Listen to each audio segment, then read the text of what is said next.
The last time we looked at Paul was on the second missionary journey.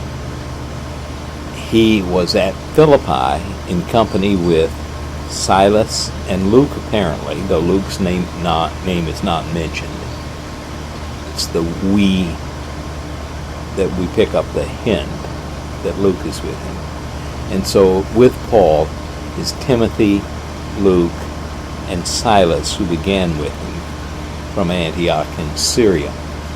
And so Paul, we went over his being in prison, Paul and Silas being put in jail, the conversion of the jailer, and then they're wanting, the magistrates of the city wanted to dismiss Paul and Silas, to send them out of the city to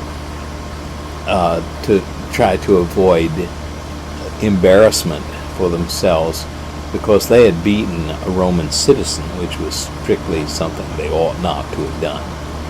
And so Paul, presumably Silas was not, but Paul at least was a Roman citizen. And so Paul said, well, you can't put us in jail publicly and beat us publicly and then send us away privately. If you want us to leave, you come and take us, escort us out of the city.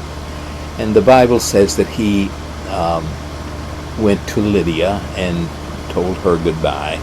And so the church, at least in the early days, would have been made up of the jailer and his family, and Lydia and her family.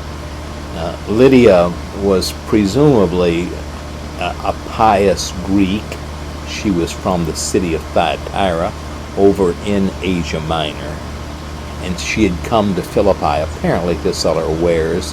She was a dealer in purple, which was a very expensive dye, but was made from certain shellfish that were along the coast there from Thyatira. And so she had come to sell her wares in Philippi, and the jailer then was converted, so at least we had the beginning, the nucleus of a church. After Philippi, the we section stopped, and so Paul is apparently now accompanied by Timothy and by Silas, and then himself, and so the three of them make the journey across along the Ignatian Way, the main Roman east-west route. And so they come to the city of Thessalonica. Along the way, Acts mentioned that they went by Apollonia and one other town. What was it? But they to Amphipolis and Apollonia, and so they passed by those two towns. Though they were significant cities, they weren't small villages by any means. But Paul passed by them because he wanted to go on to Thessalonica. Presumably, he wanted to go to Thessalonica because it was a larger city, and because it was the seat of Roman government for the province, the northern province of Macedonia, on the Grecian peninsula. And so the Bible tells a little bit about the work there. For 3 Sabbaths, it says, that Paul was able to work in the church, meaning that the synagogues allowed him to speak in the synagogues for 3 Sabbaths. But we apparently are not to suppose that he only stayed 3 weeks in Thessalonica, because the way that he writes in 1 Thessalonians indicates that he was there for a longer period of time than 3 weeks. But about all that the Bible tells about Paul's work at Thessalonica is that some of the people of the town assaulted the house of a man named Jason. Jason is a thorough Greek name. But apparently Jason had attended the synagogue and so was familiar with the Jewish ways. We are coming across all the time in the synagogues of that part of the world pious Greeks who were sort of loosely attached to the synagogue. They were not fully converts. They had not accepted the dietary laws and circumcision and such as that were basic to being a Jew. But they did attend the services of the synagogues, and they liked the conception of God that the Jewish people had. And so Jason is apparently one of those, and the rest of them are just mentioned as a group that Paul proclaimed the gospel to them. And so at some point Paul takes his leave from Thessalonica, and when he does, the house of Jason is assaulted. The magistrates of the city are called by a different name. That is the Greek word for the magistrates of the city. The chief officials of the city of Thessalonica are called by a different name than they were called at Philippi. At Philippi they were called the generals, which we would sort of expect because it was a thoroughgoing colony city that had been settled by veterans from the wars that Augustus had fought. But when Paul came to Thessalonica, he found a much more diverse culture. There was a strong synagogue there, and as I said, Paul was able to preach in 3 Sabbaths. And Jason is mentioned by name. The people, the magistrates of the city, take a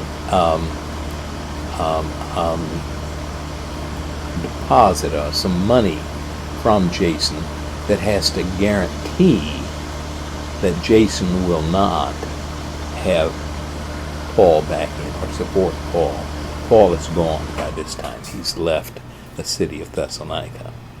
And so Paul goes on from Thessalonica with Timothy and Silas and his company, and they come from Thessalonica to the city. It was really a town of Berea. In Berea today, in the modern Berea, if for the people who visit the city, there is a kind of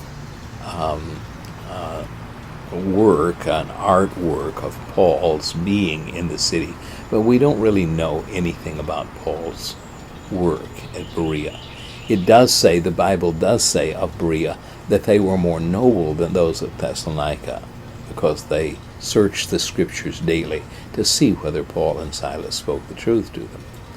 Well, some Jews came down from Thessalonica trying to stir up trouble, as had happened to Paul in other places. And the brethren, the church in Berea, decided that they ought to take Paul and get him out of town. If they didn't, they feared for his life. And so Paul, the Bible says, the book of Acts says, that he went as by sea to the city of Athens. Well, maybe it said he went as by sea as a kind of way of saying that he went the ocean route, that he took passage on a ship. But on the other hand, he may have walked. It doesn't really matter. But somehow Paul got to Athens. He left behind Timothy and Silas, and they worked in the church at Berea, churches at Berea and Thessalonica, and in other places of the area, trying to build up the church in northern Macedonia. And so Paul is left alone in the city of Athens. He doesn't have any of his companions with him. While he's there, Paul goes through the streets. I suppose that he went up on the Acropolis when it was a lot newer than when I've seen it, when it was standing in something of its ancient glory. The statue, the cult statue of Athena, may not have been there. It was made of ivory and gold, and so it may already have been taken out by some of the local people. But at any rate, the Parthenon, the great temple that was made in honor of Athena, is standing on the Acropolis. Now, the word Acropolis means high city, and it was the citadel of the place, you might say. When the city got under real pressure from a foreign army, the place where an army would make its last ditch stand was on the citadel surrounding the temple to Athena that was there. Now, it's quite a place to visit today. I remember a guide saying that it was the most visited spot on the earth, and I remember thinking to myself, I wonder how that compares to Epcot Center or something like that. But at any rate, it is. I mean, there are great tour buses that just constantly come, and people are getting out to view that site. It is one of the most wonderful sites in the ancient world. The Acropolis, where the remains, what remains of the great temple to Athena that is on the Acropolis. There's a lot of sculpture up there that has been discovered through the centuries. One of the things that the most famous of the sculptures dating before the Parthenon was built is called the Ox Bear. And there's an inscription on the bottom of it, and the writing goes from right to left. It doesn't go in our normal way. It goes the other direction, which adds support to the idea that the Greeks learned how to write, that they perfected their alphabet by what they learned from the Phoenician people. The Phoenicians were great traders in that part of the world and all over the Mediterranean basin. But in time, Athens became a great city in its own right. It was Athens who led the Greeks when they defended themselves against the Persians, who invaded the Grecian peninsula twice, once in 480 BC and once in 490 BC. I put those in opposite order. It sounds like the right, but remember, we're going the other direction when we're on the other side of Christ. The first invasion was in 490, the second in 480. Darius was the emperor of Persia during the first invasion, and that's when the Marathon, the Battle of Marathon is fought. But after the Battle of Marathon, the Persians went home, but they came back under Xerxes 10 years later, and that's when the great battle of Salamis was fought, and when King Leonidas led the Spartans against the Persians at Thermopylae Pass. And so all of that takes place during the second invasion. After that, the Persians don't want anything to do with the Greeks. They're satisfied with the part of Greece that was in Asia Minor. But we should think of Greece actually was the area surrounding the Aegean Sea. It was not so much the peninsula itself as it was the part of the peninsula that bordered on the Aegean Sea. And they use the term Greece and Asia, Ephesus and all of those places. Actually, many of the great people that we know, Herodotus, the historian, and so forth, were from Greek cities that were located actually in Asia Minor. And so Paul came to Athens, which was sort of the center, the intellectual center of the Greek world. We might even say of the Greco-Roman world. But it was not a very important city during the time that Paul lived. It was not a city that had nearly the weight on the international scene as, say, Corinth did. But it was a significant city because of its history. Its history was great during the time that Paul lived. I can imagine him going up on the Acropolis and seeing the remains of the great temple to Athena.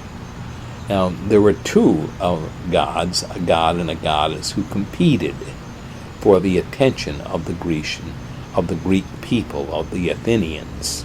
Athena was one of them. Poseidon, the sea god, was the other. And Poseidon, in order to try to impress the people, according to the mythology, to try to impress the people of Athens with what he could do, caused a spring to come up out of the rock where the Acropolis was. And the people of Athens looked at it and they said, according to the mythology, they said, that's a pretty good gift you've given us there, Poseidon, to give us water upon the Acropolis where we could withstand an enemy army. And so Athena, they said, what can you do for us? And so she invented for them the olive tree. And they said, that's a little better, Poseidon. And so Athena became the patron goddess of the city of Athens. And the temple, of course, the great temple that is up there, the Parthenon. Parthenon means virgin. She's one of the virgin goddesses. And so it was, I can imagine that Paul spent time looking around at the buildings that were on the Acropolis and to the gods that they were to. But those weren't the only gods. There was a god on every street corner in Athens. And so Paul traveled around the city. He spoke in the synagogue of the Jews. Not much is said about the synagogue. There was a synagogue at Athens, but that's about all we can say. Somehow he came into contact with the two groups of philosophers, the Stoics and the Epicureans. It's the only time that they're mentioned in the Bible, here in the 17th chapter of Acts, as Paul is establishing the church. Stoicism was a very common religion in the Greco-Roman world, and we even today talk about a Stoic personality, somebody who doesn't display a lot of emotions. The Stoics believed that the best way to get along in life was to have your emotions under your control as much as you could have. So they didn't smile, they didn't laugh a lot. They weren't into joyous things. The Epicureans were just the opposite. An Epicurean delight, I've heard the phrase on the television now and then. An Epicurean thing was something that appealed to the senses. And so a good meal, the best of that a culture had to offer, would be the Epicureans. And the Stoics and the Epicureans invited Paul to speak. And he goes with them up on the Areopagus. The Areopagus means the hill of Ares. Ares was the war god of the Greeks. He really is a terrible god. He delights in the Greek mythology. He delights in gore, arms and limbs torn off of bodies, and people destroyed. But he was highly esteemed by the Greeks because they had a sort of constant warfare the Greeks did with one another, not the Persians or somebody else trying to invade. They fought one another constantly. Sparta was down in the southern part of Greece, about as far south as you can go. And Olympia, where the Olympic Games, was in this southern part of Greece, but at the other end, it was as far west as you could go. But Athens had no connection, particularly with the Olympic Games, other than being of the Greeks, and the Greeks competed there. So when Paul got to Athens, he spoke on the Areopagus, the hill of Ares. He might have spoken on there is a place called the Areopagus today. You nearly will break your neck trying to climb up on it. The steps and everything are so slick. But it's just a rock.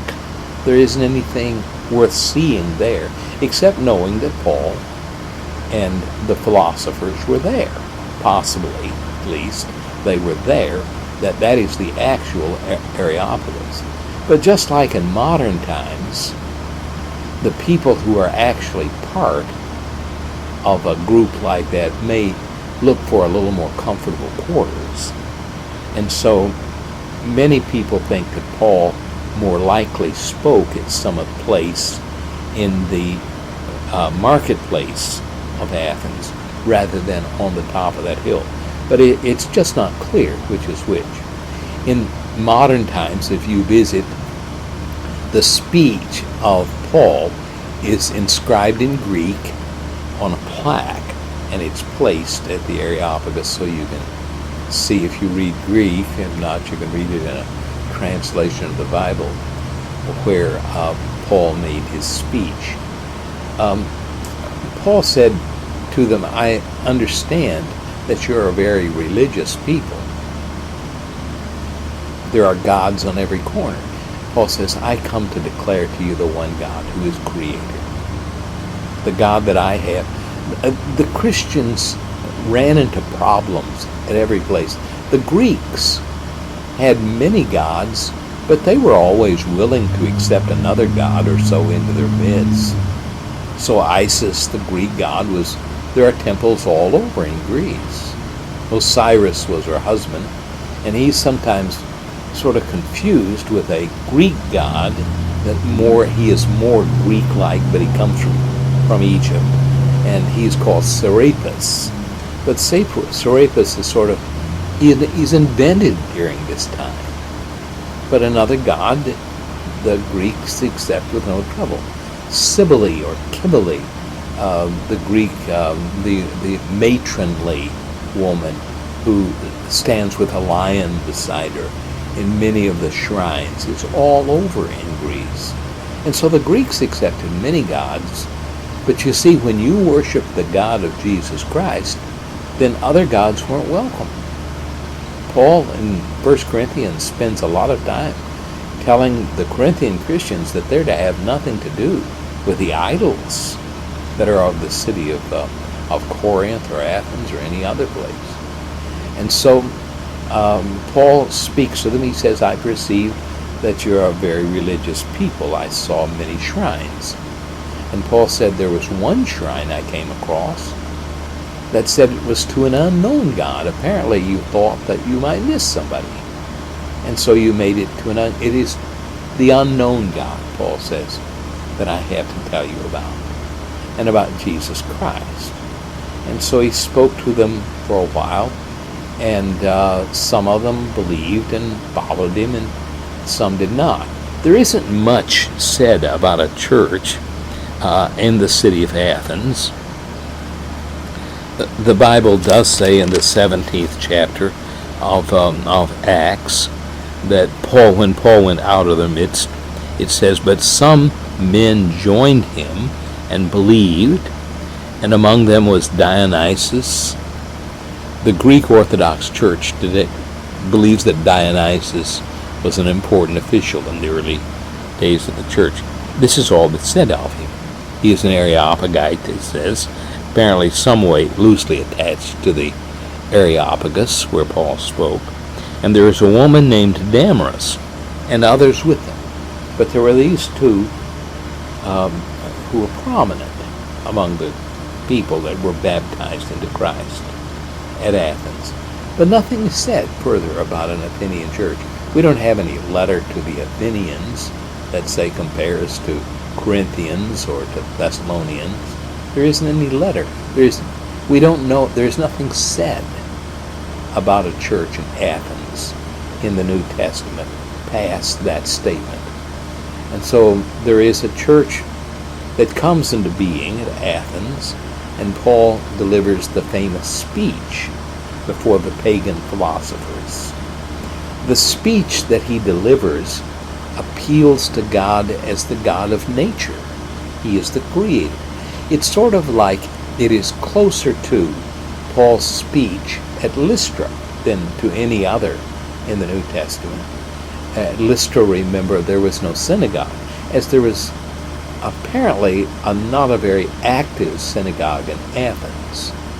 But a church came into being, and so Paul was by himself. When he leaves Athens, and he goes on to Corinth and establishes the church there, and in time Timothy and Silas rejoin him at Corinth.